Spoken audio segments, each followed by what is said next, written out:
ఇప్పుడే మైక్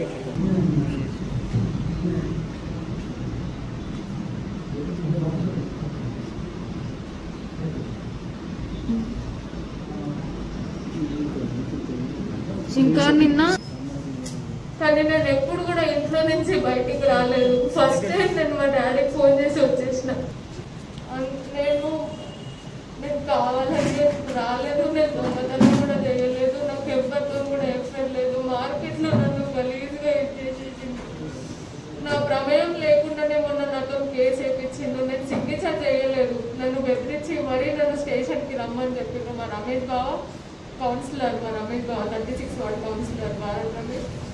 మా ఆయన ఇద్దరు కలిసి నన్ను ఇట్లా కావాలని ఇరికిస్తున్నారు, నన్ను బ్లేమ్ చేస్తున్నారు. నేనేం కావాలని నాకెవరితో సంబంధాలు లేవు, నాకెవరితో నేను మాట్లాడను, అందరితో నన్ను అని చెప్పేసి మాట్లాడతాను.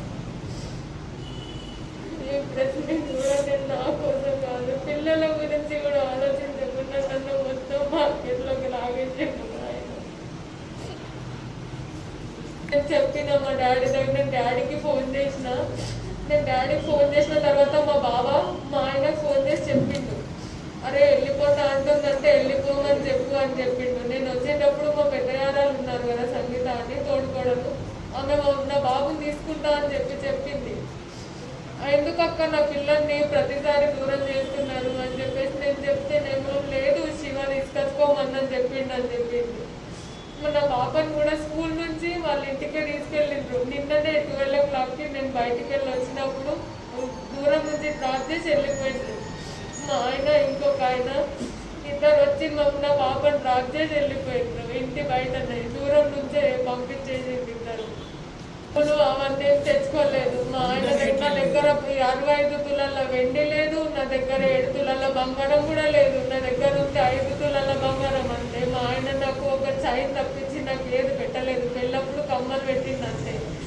అది కూడా నా బంగారమే కానీ ఆయన గోల్డ్ ఇచ్చింది అంతే. నాకు నా బంగారమే నాకు దగ్గర నాకు మొత్తం గోల్డ్ కలిసి 7 తులాలు లేదు. నేను 7 తులాలు ఎక్కడి నుంచి దొంగతనం చేస్తా? ఎవరైనా కానీ వైఫ్ ఇంట్లో నుంచి ఎందుకు దొంగతనం చేస్తుంది? వాళ్ళు కూడా అది నా పేపర్ లేదు కానీ నేను అది తెచ్చుకోలేదు, చేయలేదు.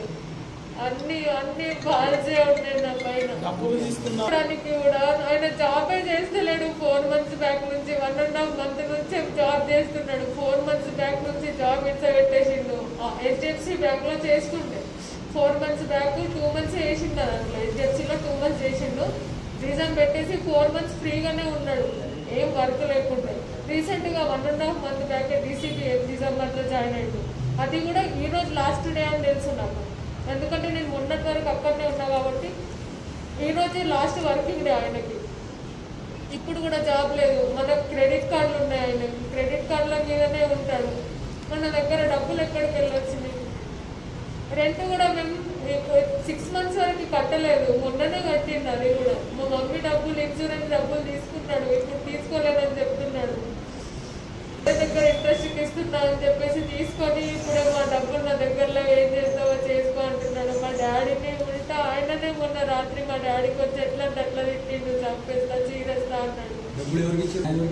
మా ఆయన వేరే దగ్గర గోల్డ్ షాప్ లో ఇంట్రెస్ట్ ఇద్దాము 1.5 రూపీ 1 రూపీ 50 పైసా ఇంట్రెస్ట్ వస్తుంది, చేంజ్ ఇచ్చినాం. అది ఇంట్రెస్ట్ లోనే ఇస్తాం కదా అని చెప్పేసి అక్కడనే పెట్టేసిన. నేను ఇంట్రెస్ట్ మనీ కూడా నేను తెచ్చుకోలేదు. చెప్పినా నేను గోల్డ్ తీసుకొని పెట్టుకుంటా, మమ్మీది కదా మెమరీ ఉంటుంది అని చెప్పేసి. అప్పుడు కూడా నన్ను వద్దు ఇంట్రెస్ట్కి ఇద్దాం, మనకే కదా పనికొస్తుంది, నీకే కదా, ఇద్దరు చెల్లెళ్ళకి పనికొస్తుంది కదా, మీ ఇద్దరికి కదా, మా చెల్లెకి నాకు. ఆ ఇన్సూరెన్స్ డబ్బులు కూడా మా చెల్లెకే వచ్చినాయి. ఇన్సూరెన్స్ కాబట్టి మా చెల్లె నామినీ పెడితే మా చెల్లె నామినీ కాబట్టి మా చెల్లె అకౌంట్ నుంచి తీసుకున్నాడు ఫోన్పే. ఆ క్యాష్ తీసుకొని అక్కడ ఇంట్రెస్ట్కి ఇచ్చినాం. ఆ డబ్బులు కూడా నా దగ్గర లేవు, ఏం చేస్తావో చేసుకో అని చెప్తున్నాను. నన్ను మొత్తం రోడ్డు మీదకి లాగేసిండు. కనీసం పిల్లల గురించి కూడా ఆలోచించలేదు. ఇద్దరు కలిసి వాళ్ళ అన్న పొలిటికల్ బ్యాక్గ్రౌండ్ చూసుకొని మొత్తం నన్ను ఇట్లా రోడ్డు మీదకి లాగేసిండు. ఒక ఆడదాన్ని కానీ కూడా ఆలోచించలేదు. నేను డివోర్స్ ఇస్తా అని కూడా నేను చెప్పలేదు. నాకు ఎవరికైనా ఎవరిలో లేవు, ఏం లేవు, ఆయననే చార్జ్ చేస్తాడు నాకు తెలియకుండా. దగ్గర ఫోన్ లేదు, ఉంటే చూపిస్తుంటుంది అది కూడా.